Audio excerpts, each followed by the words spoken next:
Good morning. ഇന്നത്തെ എൻ്റെ ഒരു രണ്ടാമത്തെ ഡിഷ്. ഇന്ന് മുട്ടക്കോർമ ഉണ്ടാക്കാൻ പോകുന്നത്. മുട്ടക്കോർമയിൽ മുട്ട ചൂടാക്കാൻ വെച്ചിട്ടുണ്ട്. ഇതിപ്പോൾ എത്ര മുട്ടയാണ്? 7 മുട്ട വരെ ഞാൻ ആക്കാൻ പോകുന്നത്. ഇനി ഇതിൽ യൂസ് ചെയ്യുന്ന സാധനങ്ങൾ ഞാൻ കാണിച്ചു തരാം. തക്കാളി, ക്യാരറ്റ്,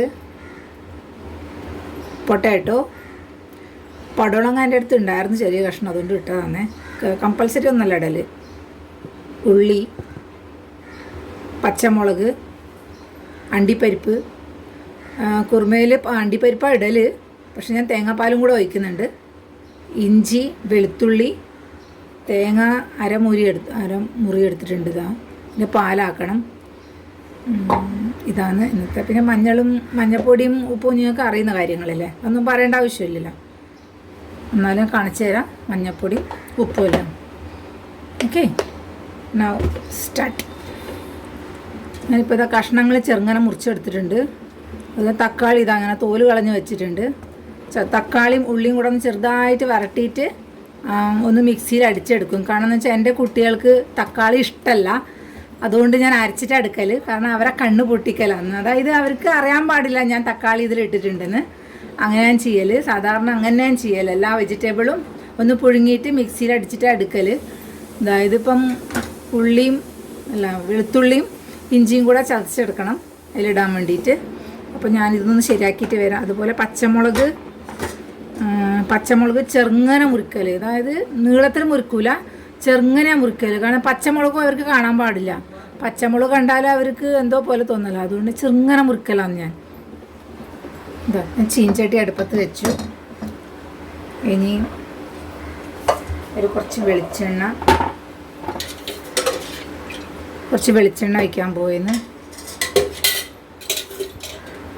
വെളിച്ചെണ്ണ ഒഴിച്ച് ഉള്ളി,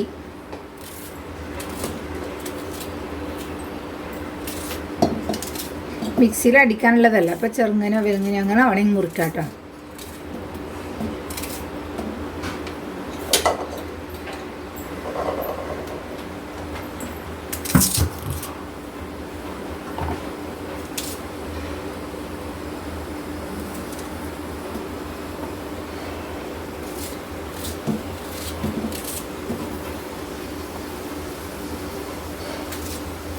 ചെറിയൊരു കഷ്ണം ലാസ്റ്റ് വറവിന് വേണ്ടി മാറ്റി വെക്കാം.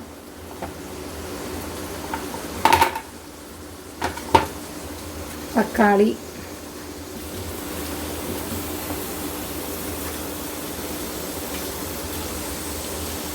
ഇത് കുറച്ച് നേരം ഒന്ന് വരട്ടിയെടുക്കാം.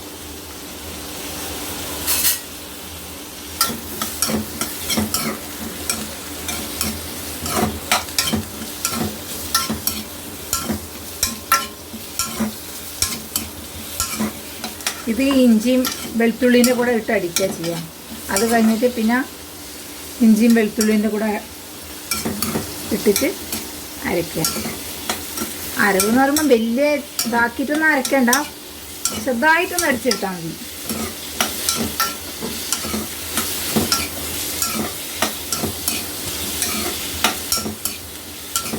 ഇത് ഞാനിപ്പോൾ ഒന്നും ചേർക്കുന്നില്ല, ഇത് രണ്ടും മാത്രമേ ഉള്ളൂ.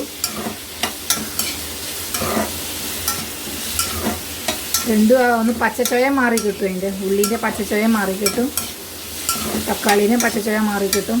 വെറുതെ നമ്മൾ അടിച്ചെടുത്താൽ അതിനൊരു പച്ച ചുവപ്പുണ്ട്, അപ്പോൾ കൂട്ടാനി തന്നെ അത് കാണും.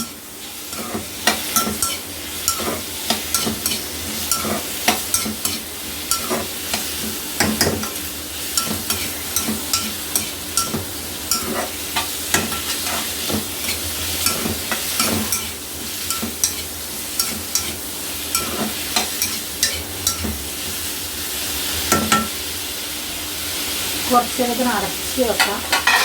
അത് വേഗമായിക്കോളും. ഒരു 2 മിനിറ്റ് ഒന്ന് അടച്ച് വെക്കാം. അതാവുമ്പോഴേക്ക് ഞാൻ ഇതൊന്ന് വേവിക്കാൻ വെക്കട്ടെ. അപ്പോഴേക്കും അത് വെന്തോളും.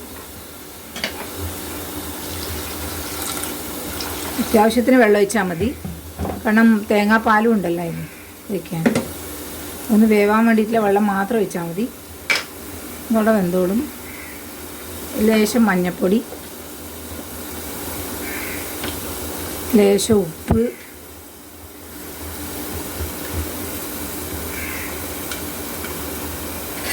നമ്മളെ വെച്ചൊന്ന് വേണ്ട അടയ്ക്കണ്ട, അതങ്ങനെ കിടന്ന് വേവട്ടെ. വെള്ളം വേഗം വറ്റിക്കോളും. അപ്പം ഞാനിതൊന്ന് അടിച്ച് തേങ്ങാപ്പാലാക്കിയിട്ട് കൊണ്ടുവരാം കേട്ടോ. എൻ്റെ ഉള്ളിയും തക്കാളിയും വരട്ടി കഴിഞ്ഞു. ഞാൻ വാങ്ങാൻ പോയിന്ന് വാങ്ങിയിട്ട്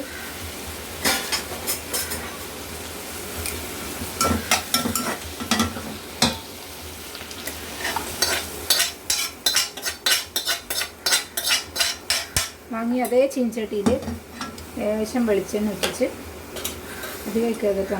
ഉള്ളി ഒന്ന് വരട്ടാൻ വേണ്ടിയിട്ടാണ്. ലേശം വെളിച്ചെണ്ണ ഇട്ടിച്ചിട്ട് അതിൽ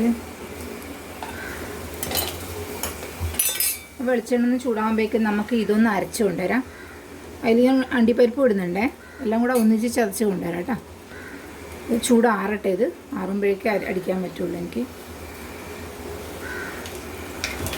ഇതാ വറവിന് വേണ്ടി കുറച്ച് പെരിഞ്ചീരകം ഞാൻ നേരത്തെ പറയാൻ മറന്നു. ലേശം പെരിഞ്ചീരകം. ഗരം മസാല എനിക്ക് ഇഷ്ടമല്ല, അതുകൊണ്ട് ഗരം മസാല ചേർക്കലില്ല. ആർക്കും ഇഷ്ടമല്ല. കുറച്ച് പെരിഞ്ചീരകം, പിന്നെ നമ്മൾ മാറ്റി വെച്ച ഉള്ളി,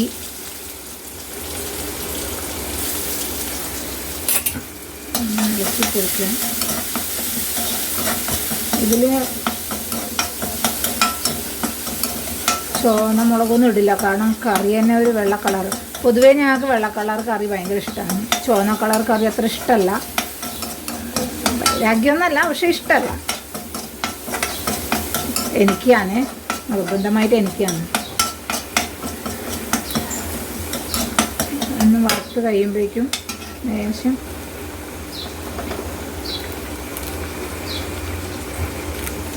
കരിവേപ്പില എത്ര ഇട്ടാലും എനിക്ക് കുറവാണ്. അധികം ചേർക്കലില്ല. ചേർത്താൽ പോലും കുട്ടികൾ കരിവേപ്പിലേൻ്റെ കച്ചവടം നടത്തുകയും ചോദിച്ചു.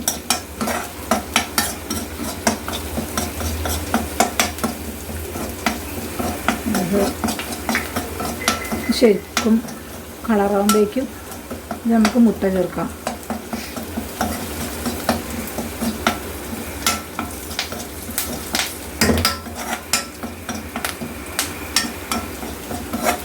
ഉള്ളി നല്ലോണം വരട്ടിക്കൂടാം. വരട്ടിയാൽ കറുപ്പ് കളറാവും. കറുപ്പാകുമ്പം അതിൻ്റെ രുചി തന്നെ മാറിക്കും.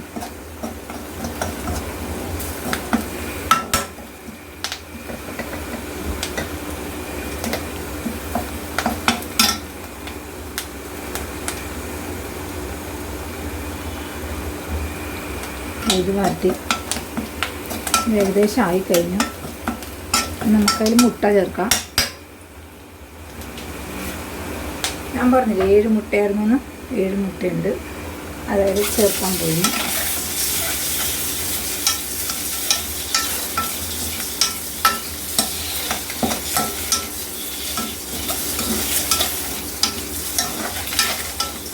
മുട്ട ചേർത്തൊന്ന് ജസ്റ്റ് ഒന്ന് ഇളക്കി കൊടുത്താൽ മതി. ആകുമ്പോഴേക്കും നമ്മൾ അരച്ച് വെച്ചത് നമുക്കത് ചേർക്കാം.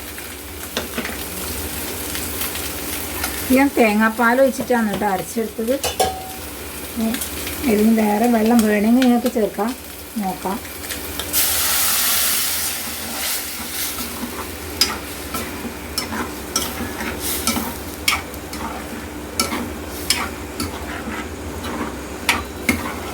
തേങ്ങാപ്പാൽ അതിൽ തന്നെ ഒഴിച്ചിട്ട് ഞാൻ അരച്ചെടുത്തിരിക്കുന്നു.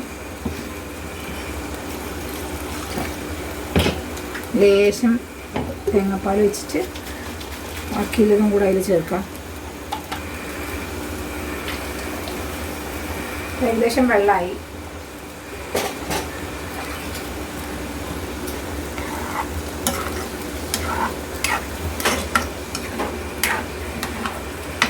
ഇതും കൂടെ കഷ്ണങ്ങളും വെന്തു. ആ കഷ്ണങ്ങൾ നമുക്ക് അതിൽ ചേർക്കാം.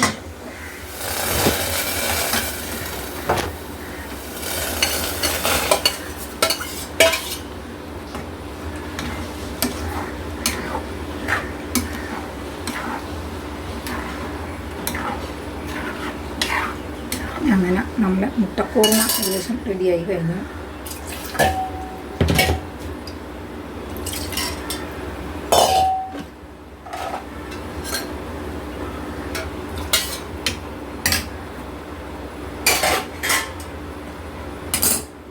തള വരുന്നവരെ കാത്തിരിക്കാം കേട്ടോ. ഉപ്പ് പാകാമെന്ന് നോക്കണം. എൻ്റെ അറിവിൽ ഉപ്പ് പാകമായിരിക്കണം. കാരണം നേരത്തെ ആ കഷ്ണങ്ങളിൽ ഉപ്പ് ചേർത്ത് തന്നെ പാകമായിട്ടായിരുന്നു. പിന്നെ അവിടെയും ചേർത്ത് അധികം ഉപ്പും മുളകൊന്നും അധികം കഴിക്കലില്ല ഞങ്ങൾ. ഉപ്പ് ഒന്നും അധികം ഇഷ്ടമല്ല. ലൈറ്റ് സിമ്പിളായ ആൾക്കാരെ പോലെ ഞങ്ങളെ ഭക്ഷണം.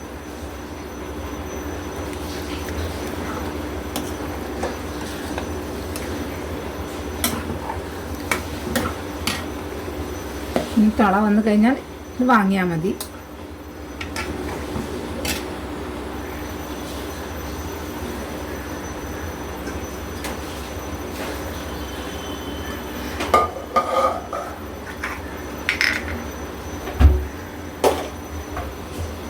തിളക്കാൻ തുടങ്ങി. അധികം തിളക്കാൻ കൊടുക്കാതെ, കാരണം തേങ്ങാപ്പാലല്ലേ.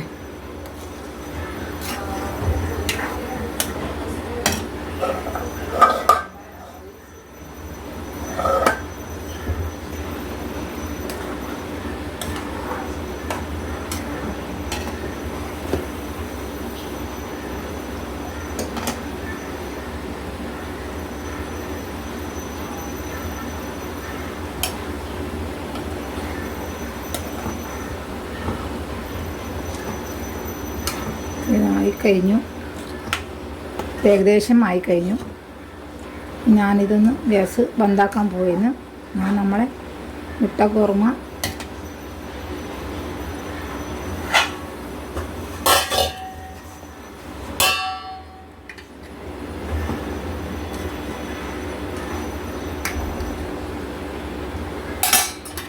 തള വന്നു കഴിഞ്ഞു. നിങ്ങൾ കാണുന്നില്ലേ തിളക്കുന്നത്? അപ്പോൾ ഞാൻ ഗ്യാസ് ബന്ധാക്കാൻ പോയിന്ന്. എന്നിട്ടിത് അടച്ച് വയ്ക്കാം. അപ്പോൾ ഇനി ഓക്കെ, താങ്ക് യു. ഇന്നത്തെ എൻ്റെ മുട്ടക്കൂർമ റെഡി ആയി കഴിഞ്ഞു. അപ്പോൾ ഞാൻ അടുത്ത വീഡിയോയിൽ കാണുന്നവരെല്ലാവരും എന്നെ സബ്സ്ക്രൈബ് ചെയ്യണം. Thank you very much.